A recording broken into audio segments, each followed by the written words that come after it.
మన సీఎంఓ నుంచి మన తెలంగాణ ముఖ్యమంత్రి రేవంత్ రెడ్డి గారి ఆఫీస్ నుండి బాగా మేకపోతు గాంభీర్యాన్ని ప్రదర్శిస్తూ బనకచెర్ల ఇష్యూ చర్చకు వస్తే మేము పోమని చెప్పి లీక్లు ఇవ్వడం జరిగింది ముందు రోజు.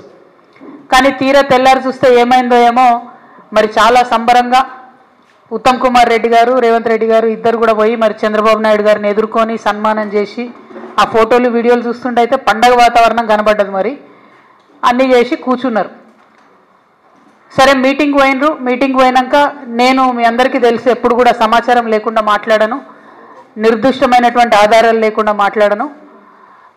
వీళ్ళు మీటింగ్కి పోయినరు, జలశక్తి మీటింగ్కి. మొట్టమొదటి అంశమే ఎజెండాలో బనకచెర్ల జరిగింది. అక్కడ మొట్టమొదటి అంశం బనకచెర్ల ఉంటే కూడా కనీసం పౌరుషం లేకుండా, సిగ్గు లేకుండా ముఖ్యమంత్రి గారు మన ఇరిగేషన్ శాఖ మంత్రి గారు మీటింగ్ మొత్తం కూడా కూర్చొని అప్పనంగా గోదావరి జలాలని గిఫ్ట్ లెక్క చంద్రబాబు నాయుడు గారి చేతిలో పెట్టి రిటర్న్ రావడం జరిగింది. ఎంత దారుణం అంటే ఇది, ఈ బనకచెర్ల ప్రాజెక్టు కనుక జరిగితే గోదావరి జలాలలో తెలంగాణ యొక్క హక్కులు శాశ్వతంగా హరించిపోతాయి. ఈ విషయం తెలుసు, ముఖ్యమంత్రి గారికి తెలుసు, ఉత్తమ్ కుమార్ రెడ్డి గారికి తెలుసు.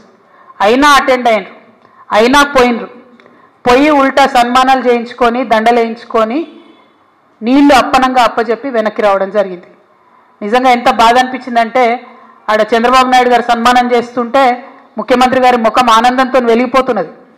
కానీ నాకైతే బలిక బక్రాన్ చూసినట్టు అనిపించింది. కానీ ఇక్కడ బలయ్యేది ఎవరు? తెలంగాణ ప్రజలు. తెలంగాణ ప్రజల యొక్క హక్కులు, గోదావరి నదీ జలాల్లో శాశ్వతంగా హక్కులు కోల్పోతాం. ఇది వాస్తవం, ఇది జరిగింది అక్కడ. ఎందుకంటే ప్రెస్ ఇన్ఫర్మేషన్ బ్యూరో తెలుగులో ఒక ప్రెస్ నోట్ ఇచ్చింది, ఇంగ్లీష్లో ఒక ప్రెస్ నోట్ ఇచ్చింది. మరి వాళ్ళు పర్టికులర్గా చెప్పడం జరిగింది, ఎజెండాలో బనకచెర్ల ఇష్యూ చర్చించినాం, పవర్ పాయింట్ ప్రజెంటేషన్ కూడా ఇచ్చినాం అన్నటువంటి అంశం ప్రెస్ ఇన్ఫర్మేషన్ బ్యూరో చెప్పడం జరిగింది.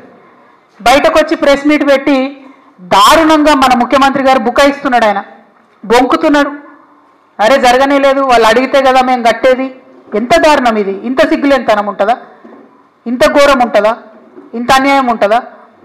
జరిగింది వాస్తవంగా. అక్కడ అంతమంది సీనియర్ ఆంధ్ర ఇంజనీర్లు ఉన్నారు, ఇక్కడ సీనియర్ తెలంగాణ ఇంజనీర్లు ఉన్నారు. జరుగుతున్నటువంటి నష్టం ఏంది, మీరు ప్రదర్శిస్తున్నటువంటి వైఖరేంది? ఇంత నాన్ సీరియస్గా ఉండేటటువంటి ముఖ్యమంత్రికి నిజంగా మన రాష్ట్రాన్ని పరిపాలన చేసే హక్కే లేదు. ముఖ్యమంత్రి గారు తక్షణమే రాజీనామా చేయాలని ఈ సందర్భంగా నేను డిమాండ్ చేస్తూ ఉన్నాను.